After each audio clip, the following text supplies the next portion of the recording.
మనలో చాలా మందికి తెలుసు మహిళల్లో ఎక్కువగా బ్రెస్ట్ క్యాన్సర్ మరియు సర్వైకల్ క్యాన్సర్ అనేది ఎక్కువగా ఉంటుంది.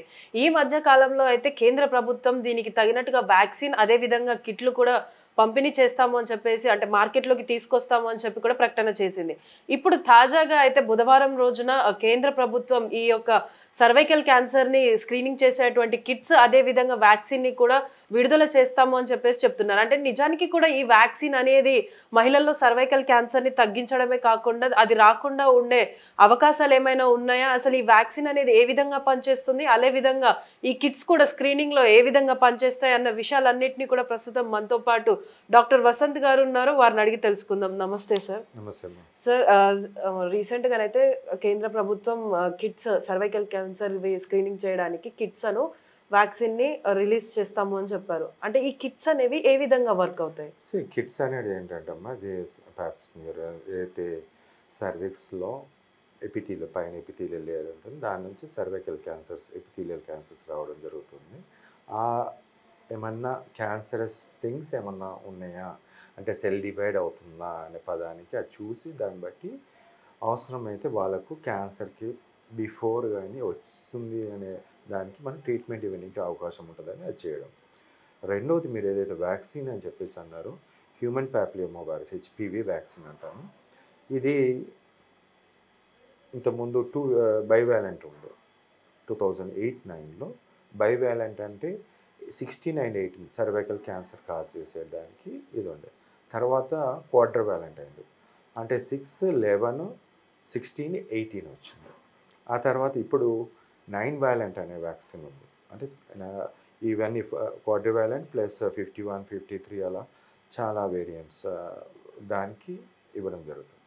ఇది ఓన్లీ క్యాన్సర్కి సంబంధించింది, సర్వైకల్ క్యాన్సర్ అనేది కాదు. సర్వైకల్ క్యాన్సర్తో పాటు ప్యాప్లియోమాస్ అంటాం, పుల్పిర్ లాంటిది మనకు ప్రొట్రూషన్స్ ఉంటాయి స్కిన్ పైన, ఎపిథీలియల్ అంటాం, ఫిలిఫామ్ టైపులో వస్తుంటాయి. కొన్ని ఏమో వాట్స్ అంటాం, జెనిటల్స్లో వస్తుంది. ఈ రకంగా ఈ అన్నిటికీ కలిపి 9 వ్యాలెంట్ అనేది యూజ్ చేయడంతో ఇప్పుడు ఎక్స్ట్రా ప్రొటెక్షన్. ఇది కేవలం ఆడవాళ్ళకి కాదు, అబ్బాయిల్లో కూడా యూజ్ చేయవచ్చు, మగవాళ్ళకు కూడా యూజ్ చేసినట్టయితే ఈ వాట్స్ ఇవన్నిటి నుంచి కూడా కొద్దిగా తగ్గించగలుగుతారని చెప్పేసి వాళ్ళు చెప్తున్నారు. సార్ అంటే ఇప్పుడు ఇంతకుముందు కూడా మనకి సర్వైకల్ క్యాన్సర్ రాకుండా ఉండడానికి 3 స్టేజెస్ అంటే 3 డోసెస్‌గా మనకు వ్యాక్సిన్ అనేది వేస్తూ వచ్చారు. సో ఈ వ్యాక్సిన్ ఇప్పుడు కొత్తగా రిలీజ్ చేయబోయే వ్యాక్సిన్‌కి ఏమైనా డిఫరెన్స్ ఉండేదుందా? అది 3 వ్యాలెంట్ వ్యాక్సిన్. అది 3 డోసెస్, 2 వ్యాలెంట్, బైవాలెంట్, క్వాడ్రివాలెంట్ ఉంది. ఇప్పుడు ఇది ఎక్స్ట్రాగా 5 వ్యాలెంట్స్, ఇంకా అంటే 5 వైరస్కి సంబంధించిన మెటీరియల్ ఏదైతే యాడ్ చేసి 9కి పోయిందన్నట్టు, 9 వ్యాలెంట్గా చెప్పవచ్చు. సో ఎక్స్ట్రా ప్రొటెక్షన్గా ఇస్తుందని చెప్పేసి వాళ్ళు చెప్పడం జరుగుతుంది. ఇది అన్ని వ్యాక్సిన్లో, కొన్ని వ్యాక్సిన్స్లో ఉంది, కొన్ని వ్యాక్సిన్స్లో లేదు.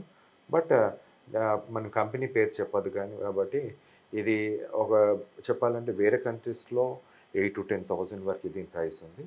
మన ఇండియాలో 2,000 to 4,000 ఉంది. హోప్ సో ఏంది అనేది ఇంకా అది. సార్ అంటే ఇప్పుడు ఈ వ్యాక్సిన్స్ అనేవి వేస్తూ వచ్చారు. సో అంటే ఇప్పుడు ప్రీవియస్‌గా మనం ఏదైతే 3 డోసెస్ వేసుకున్నామో, ఆ డోసెస్ వేసుకున్న తరువాత ఆ క్యాన్సర్ అనేది మనకి రెడ్యూస్ అవుతూ వస్తుందా? లేకపోతే మళ్ళీ క్యాన్సర్ వచ్చే ఛాన్సెస్ ఉన్నాయని ఇవన్నీ కూడా మనకి ఎక్కడైనా చెప్పడం జరిగిందా? ఇప్పటి వరకు గణాంకాల ప్రకారము రిసర్చ్ వాళ్ళు ఏదైతే పెట్టారో, సిడిసి కానీ, ఇంటర్నేషనల్ జర్నల్స్ కానీ, మిగతా జర్నల్స్లో కానీ, ఎఫికసీ అనేది మోస్ట్ ఇంపార్టెంట్. ఇప్పుడు 100% పీపుల్కి మనం వ్యాక్సిన్ ఇస్తే, ఇప్పుడు 1,00,000 మందికి ఇచ్చాం వ్యాక్సిన్. 1,00,000 మందిలో 10 సంవత్సరాలు, 5 సంవత్సరాలు, 10 సంవత్సరాలు, 15 సంవత్సరాలు, 20 సంవత్సరాలు, 25 సంవత్సరాల వరకు దీన్ని చూడాల్సిన అవసరం ఉంది. 1,00,000 మందిలో ఎంతమందికి క్యాన్సర్ వచ్చింది, ఎంతమందికి ఈ వార్డ్స్ వచ్చినాయి, ఎంతమందికి ప్యాప్లియోమా వచ్చింది, యానల్ వార్డ్స్ వచ్చినాయి, లేకుంటే అదర్ స్కిన్ వార్డ్స్ వచ్చినాయి అనేది ఇవన్నీ కూడా క్లియర్గా అనేది ఎక్కడ లేదు. ఓకే, అండ్ క్యాన్సర్ తగ్గించాము అని చెప్పేసి అంటున్నారు. లాంగ్ టర్మ్ డ్యూరేషన్ అనేది ఇప్పటివరకు రాలేదు. ఈ వ్యాక్సిన్ ఎప్పుడైతే 2008-9లో స్టార్ట్ అయింది, బట్ ఎక్స్టెన్సివ్గా మనం చూసినట్టయితే 12-13లోనే కొంచెం ఎక్స్టెన్సివ్గా దీన్ని తీసుకురావడం జరిగింది. కానీ అప్పటి నుంచి ఒక 10 సంవత్సరాలు గ్యాపే ఉంది. 10 సంవత్సరాలు అనేది వ్యాక్సిన్ ఇచ్చిన తర్వాత 10 సంవత్సరాల వరకు చాలా తక్కువ మందికి వచ్చే అవకాశం ఉంటుంది. మామూలుగా వితౌట్ వ్యాక్సిన్ అయినా సరే. బట్ ఓవరాల్ డ్యూరేషన్ ఓ 15 to 25 ఇయర్స్ డ్యూరేషన్‌లో మనకు క్లియర్ పిక్చర్ అనేది తెలుస్తుంది. దాని నుంచి వస్తుందా? ఆ వ్యాక్సిన్ తీసుకోకుండానే ఈ క్యాన్సర్ అనేది వస్తుందా? రావట్లేదా? అనేది క్లియర్‌గా ఉంటుంది. బట్ ఎఫికసీ ప్రకారం చూస్తే 81, 88% అనేది రావడం జరిగింది. బట్ 12% ఛాన్సెస్ ఉంది అని అర్థం. అంటే కంప్లీట్‌గా ఈ వ్యాక్సిన్ తీసుకున్నంత మాత్రాన క్యాన్సర్ అనేది మొత్తానికే మనం నివారించలేమంటారు. అది వాళ్ళు చెప్పిన గణాంకాల ప్రకారం. నేను చెప్పడం ఉండదు. వాళ్ళు ఏదైతే చెప్పారో దాని ప్రకారమే చెప్తున్నారు. 12% ఆర్ 20% ఏదైతే ఉందో నివారించలేమని అర్థం కదమ్మా. అంటే క్లియర్‌గా పిక్చర్ ఇంకా రాలేదు. It is not the duration చెప్పాను 20 to 25 ఇయర్స్, 30 ఇయర్స్. మనం 12 ఇయర్స్‌లో ఇస్తాము. 9 to 12 ఇయర్స్‌లో ఇస్తాము. అంటే 40 ఇయర్స్ వరకు, అంటే 28 ఇయర్స్ మనము కంటిన్యూస్ మానిటర్ చేసి అబ్బా అప్పుడు ఇచ్చిన 100 మందికి 100 మందికి రాలేదు అన్నప్పుడు ఇట్ ఈస్ 100%. దాంట్లో ఇవన్నీ ఉంటాయి. ఇవన్నిట్లో ఏది రాలేదన్నప్పుడు ఓకే దిస్ ఈజ్ వర్కింగ్ అని చెప్పేసి మనం చెప్పొచ్చు. సో అంటే ఇప్పుడు మనకి సర్వైకల్ క్యాన్సర్ అనేది డిఫరెంట్ టైప్స్, అంటే మనకి ఎందువల్ల వస్తుంది అన్నది మనకు కొన్ని ఆస్పెక్ట్స్ అనేది అయితే ఉంది. అంటే సెక్షువల్, అంటే మల్టిపుల్ పార్ట్నర్స్ కానీ, లేకపోతే మీరు అన్నట్టుగా ఇప్పుడు కొన్ని వైరసెస్ వల్ల కూడా వస్తుంది అని అంటారు. సో అంటే ఇప్పుడు ఈ వచ్చే vaccine different types of causes ఉన్నప్పటికీ కూడా అన్ని కాజెస్ని అది రిమూవ్ చేయగలుగుతుందా? లేదమ్మా, ఇది ఓన్లీ ఈ వైరస్ని ఆపే మందు.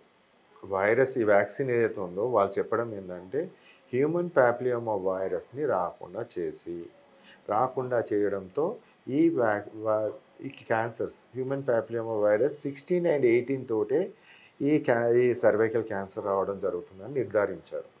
But there lot of virus, దీంట్లో వందలు ఉన్నాయి. ఆ వైరస్ అన్నీ కూడా ఏదో చేస్తుంది అనేది ఇంకా క్లియర్గా మొత్తం అన్ని దాని మీద చేయలేదు. ఓన్లీ 16 and 18 అనేది మేజర్ కాజ్ అని చూపించారు. దాన్ని ఇన్కార్పొరేట్ చేసింది లాంగ్ టర్మ్ నుంచి చేశారు. బట్ రిజల్ట్స్ అనేది 80 to 85%, 88% ఆ రేంజ్లోనే. సో వస్తుందా రాదా అనేది it's depends upon the long term duration ప్రకారం అని చెప్పచ్చు. సో అంటే ఇప్పుడు ఈ వ్యాక్సిన్ ఏదైతే ఇప్పుడు కొత్తగా వస్తున్న వ్యాక్సిన్ ఉంది కదా సార్, దానివల్ల ఏమైనా సైడ్ ఎఫెక్ట్స్ ఉండే ఛాన్సెస్ ఉన్నాయా? వ్యాక్సిన్తో చాలా మటుకి అన్నిట్లో కూడా ఏదో ఒక సైడ్ ఎఫెక్ట్ అయితే రావడం ఉంటుంది. ఇమ్యూనాలజికల్గా లేకుంటే మిగతా దానిలో మైనర్ సైడ్ ఎఫెక్ట్స్ అయితే ఉంటుంది. లైక్ మేజర్ దాంట్లో కూడా చూస్తాం, మనం కోవిడ్లో చూస్తాము టీటీఎస్ అంటారు, థ్రాంబోసిటోపేనియా సిండ్రోమ్ అనేది దాంట్లో 1%లో వచ్చింది. దీంట్లో కూడా అలాంటి సమస్య ఎంతవరకు ఉన్నదనేది చూడాల్సిన అవసరం. సో అంటే ఇప్పుడు ప్రీవియస్గా మనం తీసుకున్నటువంటి డోస్, అంటే ఏదైతే వ్యాక్సిన్స్ ఉన్నాయో ఆ వ్యాక్సిన్ కంటే ఇంకా ఎఫెక్టివ్గా ఈ వ్యాక్సిన్ పనిచేస్తుంది అనుకోవచ్చా? ఇప్పుడు ఏ వ్యాక్సిన్ అయినా మార్కెట్లో వచ్చిందంటే ఒక లాంగ్ టర్మ్ డ్యూరేషన్ ఉండాలి. షార్ట్ టర్మ్గా కోవిడ్లో ఇచ్చినట్టు ఓ 2 నెలల్లో వ్యాక్సిన్ తయారు చేసి ఇవ్వడం అనేది అలా ఉండదు. లాంగ్ టర్మ్ డ్యూరేషన్ ఉన్నప్పుడు ఏమేమి సైడ్ ఎఫెక్ట్స్ వస్తున్నాయో తెలుస్తుంది, how effective it is working అని తెలుస్తుంది. డబ్బులు పెడుతున్నాం కదా, డబ్బులు పెట్టిన దానికి అర్థం ఉందా అనేది కూడా మెయిన్ ఇంపార్టెంట్ ఇక్కడ. అంటే ఇప్పుడు మనకి ఏదైనా వ్యాక్సిన్ తయారు చేస్తున్నాం అంటే దానికి ట్రయల్స్ అనేవి ఉంటాయి. అంటే ఇప్పుడు ఈ వ్యాక్సిన్కి కూడా మనం ట్రయల్స్ అనేవి జరుపుతుంటాము. ఒకవేళ జరిపితే ఎన్ని ఇయర్స్ ట్రయల్ పీరియడ్ ఉంటుంది? మనకు ఇప్పటి వరకు మనకు చాలా మటుకి మన చిన్నపిల్లలకి ఇచ్చే వ్యాక్సిన్ చాలా లాంగ్ టర్మ్ ట్రయల్స్ నడిచి దానిలో ఏ విధంగా ప్రాబ్లం ఉంది, కొన్ని మాడిఫికేషన్ చేసి అవన్నీ చేసుకుంటూ తీసుకొచ్చారు. బట్ ఇవి కొత్తగా వచ్చిన వ్యాక్సిన్స్ ఏవైతే ఉన్నాయి, ఇప్పుడు ఈ వ్యాక్సిన్ కూడా మనకు ఆల్మోస్ట్ 15 ఇయర్స్ నడుస్తుంది. బట్ ఈ వ్యాక్సిన్ ఎంతవరకు ఎఫెక్టివ్ అనేది, ఎఫెక్టివ్ ఉండాలి, సైడ్ ఎఫెక్ట్స్ రాకుండా ఉండాలి, క్యాన్సర్ రావద్దు, లేకుంటే ఈ ప్యాప్లియోమాస్ రావద్దు, ఈ వాట్స్ రావద్దు అనేది ఒక క్లియర్గా ఉన్నప్పుడు దాన్ని తీసుకోవడానికి తప్పలేదు. సో అంటే ఇప్పుడు కొత్తగా ఇచ్చే వ్యాక్సిన్ వల్ల మనకి క్యూర్ అయిపోతుందని మనం అనుకోవచ్చా? అంటే కంప్లీట్ క్యూర్ కాదు, అంటే ఎంతో కొంత, అంటే మనకి ఒక 50% అయినా మనం క్యూర్ అవ్వగలుగుతాం, ఒక 50% మనకి క్యాన్సర్ రాకుండా ఉండే ఛాన్సెస్ ఉన్నాయని ఒక ధీమాతోటి మనం వేయించుకోవచ్చు అంటారా? ఇప్పుడు చూడండి, ఇప్పుడు మనకు ఏంటంటే ఒక కోవిడ్ వచ్చింది, దాంట్లో డెత్ రేట్ చూసినట్టయితే మనకు 3%, 2%, 5% డిపెండ్స్ అపాన్ ద వేరియంట్స్ వల్ల. సో ఎట్ ద ఎండ్ ఒక 2-3 ఇయర్స్ తర్వాత లేదు 2% 3% మధ్యలో ఉందని ఒక క్లారిటీ వచ్చింది. అలానే దీంట్లో కూడా ఇన్ఫెక్షన్ వస్తుందా లేదా అనేది కూడా ఫస్ట్ వ్యాక్సిన్ తీసుకుంటే ఇన్ఫెక్షన్ రావద్దు. ఒక ఫస్ట్ వన్ మీరు వ్యాక్సిన్ తీసుకోండి.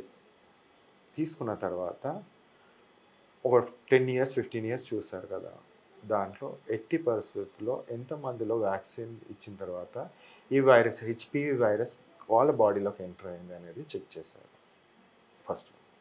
ఎందుకంటే వైరల్ లోడ్ చెక్ చేయొచ్చు, ఆర్టీపీసీఆర్ చేయొచ్చు, డిఎన్ఏ ఇంటర్ప్రిటేషన్ చేయొచ్చు. సో దట్ రావట్లేదు ఇట్స్ గుడ్ అన్నప్పుడు దెన్ ఇట్స్ గుడ్. అంటే ఇప్పుడు ఈ వ్యాక్సిన్ తీసుకున్నప్పటికీ కూడా మనకి అంటే లాంగ్ డ్యూరేషన్ తర్వాతే మనం ఒకవేళ ఎగ్జామిన్ చేస్తే మనకి ఎలాంటి వైరస్ రాలేదు, ఈ క్యాన్సర్ సిమ్టమ్స్ లేదు అన్నప్పుడే మనకు ఆ వ్యాక్సిన్ కరెక్ట్ వర్క్ చేస్తున్నట్టు అంటారు. ఇప్పుడు దాంట్లో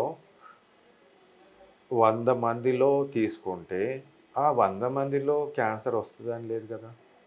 even though if you get the infection 100 మందిలో ఈ హెచ్పివి వల్ల సర్వైకల్ క్యాన్సర్ పక్కా వస్తుందని 100 మందికి వస్తుందని చెప్పలేము. దాంట్లో కొంతమందికి రావచ్చు, కొంతమంది రాదు. అదే 1,00,000 మందిని పెట్టు, 1,00,000 మందికి మేము ఇచ్చాము, 1,00,000 మందిలో వైరస్ రాలేదు వ్యాక్సిన్ ఇవ్వడం వల్ల, 1,00,000 మందిలో అసలు ఎవరికి క్యాన్సర్ రాలేదు cervical cancer, yes it is 100%. లేదు దాంట్లో 1,00,000 మందికి ఇచ్చి 20,000 మందికి లాస్ట్ క్యాన్సర్ వచ్చింది అనుకోండి, 20%. నార్మల్గా వైరస్ అందరికీ 1,00,000 మందికి అటాక్ అయినా 20% మాత్రం ఏదైతే 20,000 20% పీపుల్ 18% ఉందో అందరికీ క్యాన్సర్ వస్తుందని అర్థం. అలా కాకుండా ఇప్పుడు ఇచ్చిన వ్యాక్సిన్ ఏదైతే ఉందో అలానే చెక్ చేసి 1,00,000 మందికి ఇచ్చి అసలు ఎవరికి రాలేదు అంటే 100%. దాంట్లో 1,00,000 మందిలో 100% పెట్టుకుంటే దాంట్లో 20% మందికి వచ్చింది అన్నప్పుడు పని చేయనడుతుంది. సో అంటే ఇప్పుడు ఈ కొత్తగా ఏదైతే రిలీజ్ చేయబోయే వ్యాక్సిన్ ఉందో అది వేసుకోవడం సేఫ్ అంటారా? ఇది చాలా పెద్ద పెద్ద వాళ్ళు ఉన్నారు, వాళ్ళు డిసైడ్ చేయాలి. ఇప్పుడు మనకు చాలా వ్యాక్సిన్స్ ఇచ్చినాం, దాంట్లో కోవిడ్ వ్యాక్సిన్ వాళ్ళు చాలామంది ఇప్పుడు కూడా చాలామంది చెప్తున్నారు. బట్ దాని ప్రాబ్లమ్స్, దాని side effects not all in ఇండియాలో కాదు, ప్రపంచవ్యాప్తంగా ఫైజర్ కానీ మెడోనా కానీ చాలా వరకు వాళ్ళ ప్రాబ్లమ్స్ అనేది ఫేస్ చేస్తున్నారు. కాబట్టి దీని ఏమన్నా ఉందా అనేది వాళ్ళ క్లియర్గా ముందే టెస్ట్ చేసిన తర్వాత చేయాల్సిన అవసరం ఉంది. ఇప్పుడు నేను తీసుకోవాలా వద్దా అనేది ప్రజలకు ఇట్స్ అప్ టు దెమ్. 100% ఇవ్వమని చెప్పండి. వ్యాక్సిన్ ఇచ్చిన తర్వాత వైరస్ టెస్ట్ ఒకసారి చేయమని చెప్పండి. 5 ఇయర్స్ 10 ఇయర్స్ 15 ఇయర్స్ తర్వాత రాలేదు then it is 100%. It's gone. మీరు వాడచ్చు, అప్పుడు ఎవరైనా వాడచ్చు. అది మనం డబ్బులు పెడుతున్నప్పుడు అన్ని డబ్బులు మనమే. ఇప్పుడు గవర్నమెంట్ ఇచ్చిన మన డబ్బులే, మీరు బయట పోయి కొనుక్కున్న మీ డబ్బులే. లేదు మా బ్రాండ్ హయ్యర్ కంట్రీస్ వేరే కంట్రీస్ వాళ్ళు 10,000 ఉన్న బ్రాండ్ తీసుకున్న మీ డబ్బులే. But the output should be there. ఏంటంటే వైరస్ ఫస్ట్ రావద్దు, 0 ఉండాలి. వైరస్ అనేది 0 ఉండాలి బాడీలో. సెకండ్, దాని కాంప్లికేషన్స్ రావద్దు. థర్డ్, క్యాన్సర్ అనేది వాట్స్ అనేది లేకుండా మిగతా అనేది రావద్దు. ఇవన్నీ రాకుండా ఉన్నప్పుడు సంతోషంగా తీసుకోవచ్చు. Thank you so much sir. So చూస్తున్నారు కదా, అంటే ఇప్పుడు ఏదైతే కొత్తగా రాబోతున్న వ్యాక్సిన్ ఉందో ఈ వ్యాక్సిన్స్ అనేటివి చాలా కాలం ఎగ్జామిన్ చేసిన తర్వాతనైతేనే మనకి ఇది 100% ఎలాంటి సైడ్ ఎఫెక్ట్స్ చూపించకుండా, అదేవిధంగా ఎలాంటి క్యాన్సర్కి సంబంధించినటువంటి వైరసెస్ కూడా మన బాడీలో లేవని నిర్ధారించినట్టయితేనే అది 100% మనకి వ్యాక్సిన్ అనేది కరెక్ట్గా పనిచేస్తుందని చెప్పేసి చెప్తున్నారు.